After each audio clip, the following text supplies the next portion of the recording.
5 pounds may not seem like much until you carry it all day long. At first, it may feel light, but after hours, your arms ache. By the end of the day, that which was small is now unbearable. Words work the same way. A sentence spoken at first may feel light, but carrying it day after day, it becomes heavier until it affects how you see yourself and your future. The weight of words can be positive, negative, even silent, but they can also be invisible. Let's consider these words. You will never be enough. You are a failure.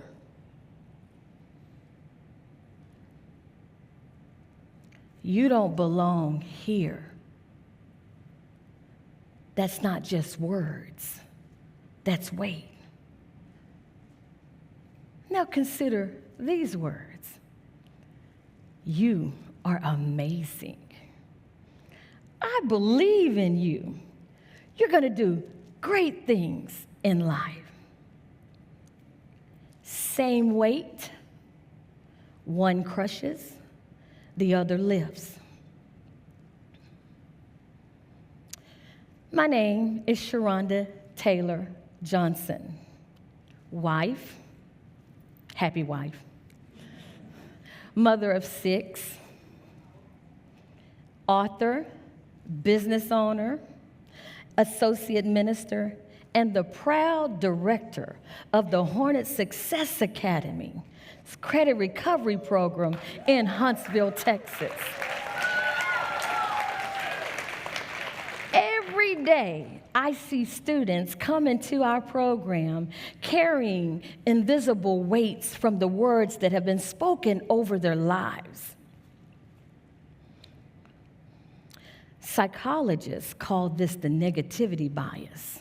For every negative word that is spoken over you, you need 3 positive encounters.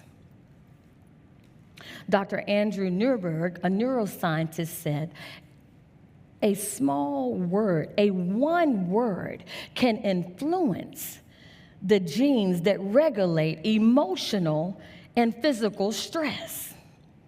Proverbs 18:21 said it centuries ago. The tongue has the power of life and death. That's why I say, words don't just describe reality, they shape it. And I know this because I've lived it. At the age of 18 years old, I was the high school valedictorian, full of big dreams, scholarships, and yes, confidence. 10 days before my high school graduation, I was victimized by a loved one.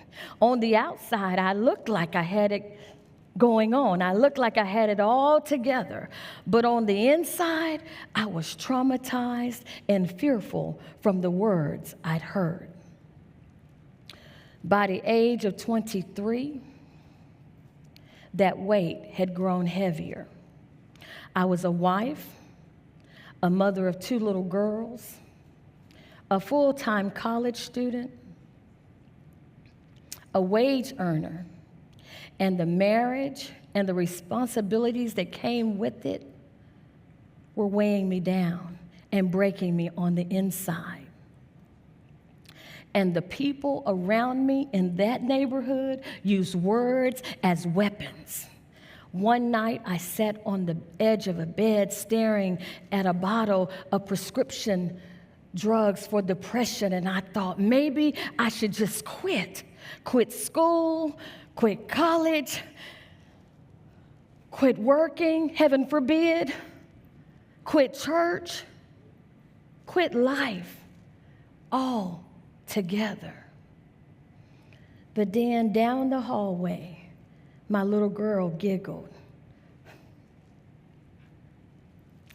And in desperation, I called the one voice, the one positive person who had raised me from a little girl, a woman with a whole bunch of attitude, but a woman that was rooted in faith. I called my maternal grandmother, and she answered on the second ring. I poured out my story to her and just laid it all out, let her know what had been going on. She didn't say a word, but when I finished, she said, "Baby, don't forget who you are. You're smart, you're capable, you're going to make it." And then she said, "God didn't bring you this far to leave you now."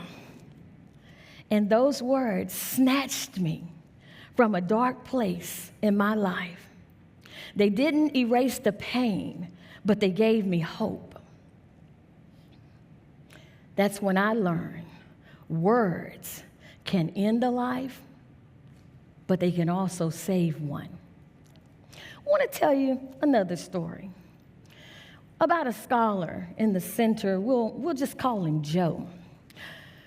Joe was a student in the Hornet Success Academy, and his mother had hit hard times. And they were living in a hotel room, her, Joe, and a little girl. One day, Joe brought his paycheck to his mother like he always did, and she made a heartbreaking decision. She decided to leave the area for a better opportunity, but she chose to leave Joe on the steps of that motel room, and she never came back. Let's think about the silence in that message. It said, "You are not wanted, and you can be discarded." You see, silence is a weight. Well, I'd been missing Joe from the academy for several days, which wasn't like him. He had perfect attendance, and I decided on that day to just go check on Joe. And I found Joe at that hotel, and he was ready to quit. But I wasn't going to let him. I picked him up and I said, "You are not a failure. You're gifted. And you're going to make it." Sound familiar? Just like my grandmother had told me. We brought Joe back to the academy, found him a place to live, and we took care of his needs. And after time, daily, we began to speak life into him. And after a while, the negative words grew lighter and the positive words grew stronger. At the end of the year, Joe, the one that was abandoned, came in with his head held high, a Kool-Aid smile on his face, and he graduated, not just from high school, but Joe graduated from college, and today he's thriving. That is the power of words.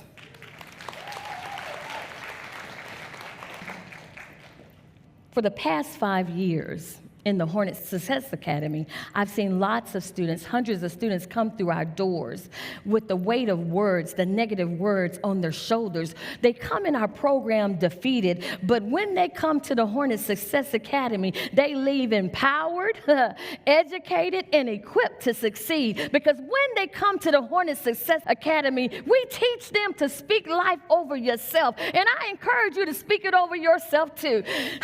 And we tell them, you are gifted, you are talented, you are amazing, you can do whatever you set your mind to. But we don't just do that. We have a mantra. And I invite you to say it with me. We teach them to say, I can, I will, I must. Because failure is not an option for us. You did good. And when students begin to believe those words, they don't just pass classes, they begin to rewrite their own story, and they graduate victorious. So here's what I learned. Words are like architects. They build strong foundations, or they tear them down. They build bridges, or they break them. Every time you speak, You are either lifting someone's burdens or you're adding to them. You're either building a bridge for them or you're breaking it. So what if we spent our lives lifting each other instead of tearing each other apart? We may not all be an educator. We may not all be a minister, but we are all communicators. And someone is always listening. So I challenge you, be the voice that builds, the voice that lifts, the voice that heals. Why? Because words have weight.